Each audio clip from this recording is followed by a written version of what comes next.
Et le dernier point, c'est que, comme tous les cantiques débordent de la joie. Il y a du vent, il y a des gazelles qui sautent, il y a des ruissellements.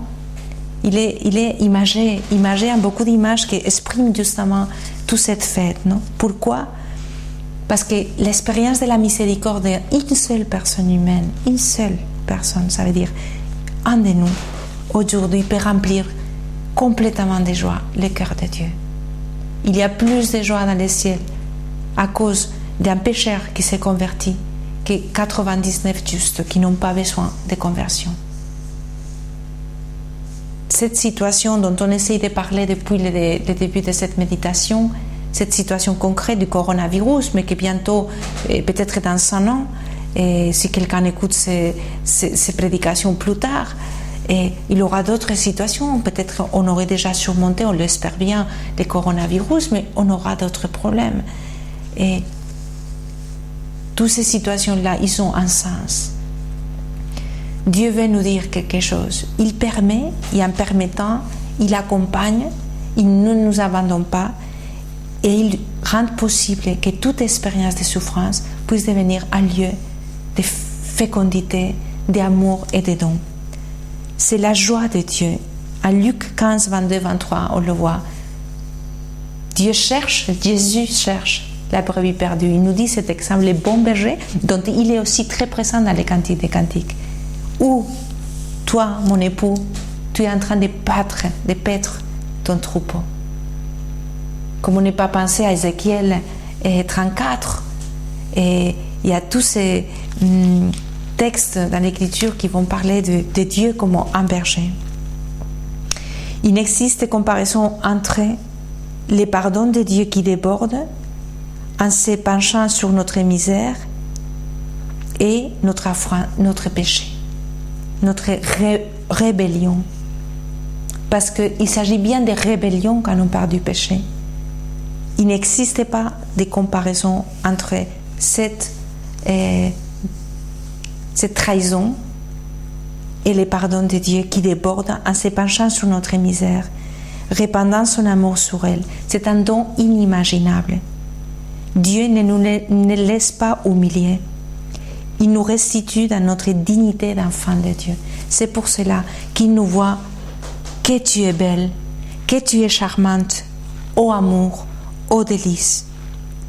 On a été lavé, on dit aussi dans la liturgie, par le sang de l'agneau. Le sang qui jaillit du côté ouvert. Comme dit Catherine de Sienne, le but de la passion n'est pas la souffrance, puisqu'il y a encore un geste, cet cœur ouvert d'où jaillit. Il ne pouvait plus souffrir puisqu'il était mort. Il ne souffrait plus parce que Dieu souffre dans son humanité, dans l'humanité du Fils. Il ne souffre plus. Pourtant, l'amour déborde la souffrance. C'est un don inimaginable. Dieu ne laisse pas la personne humaine humiliée. Il y a des relations de dépendance dans la vie humaine où on est toujours en besoin de ce qu'on peut recevoir de l'autre. Et ces autres-là, parfois, ils s'en occupent bien, qu'on reste toujours dépendant d'eux. Le Christ, l'amour de Christ est tout à l'opposé de cette manière d'aimer. C'est l'amour qui se donne pour nous rendre libres. Pas pour nous rendre indépendantes, séparées de lui, mais pour nous rendre profondément libres dans la capacité d'être enfants de Dieu. Vivre dans la maison. Mais mon fils, tu ne savais pas que tout ce que Dieu est, c'est à toi. Tout ce qui est à moi est à toi, dira le Père du Fils prodigue. Et je finis avec quelque chose qui est très important, que c'est la fécondité. La fécondité de cette expérience de miséricorde.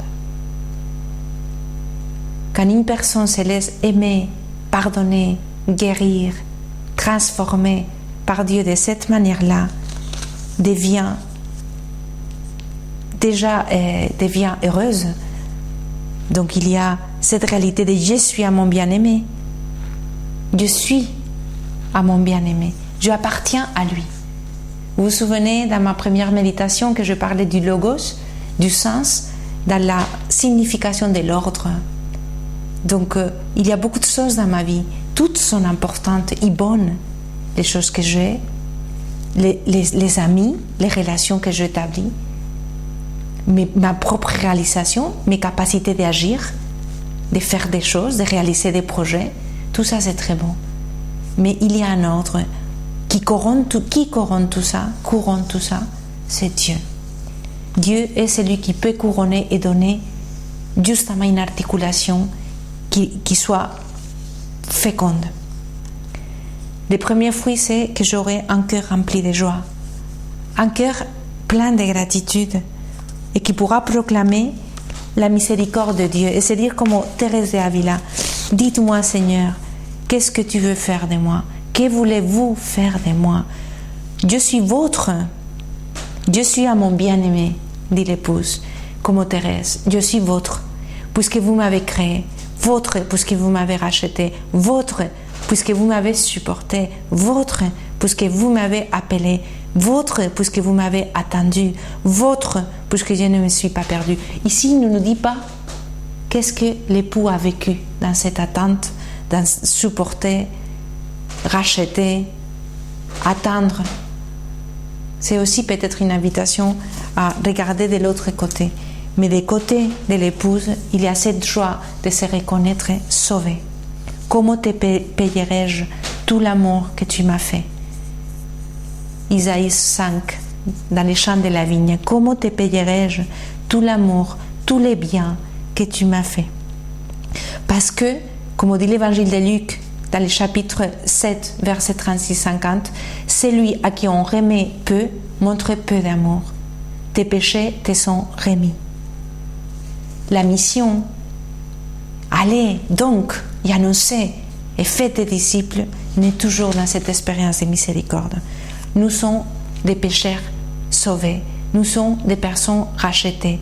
Il m'a aimé et s'est livré pour moi. Et je finis avec ce texte de Saint Paul, le grand apôtre,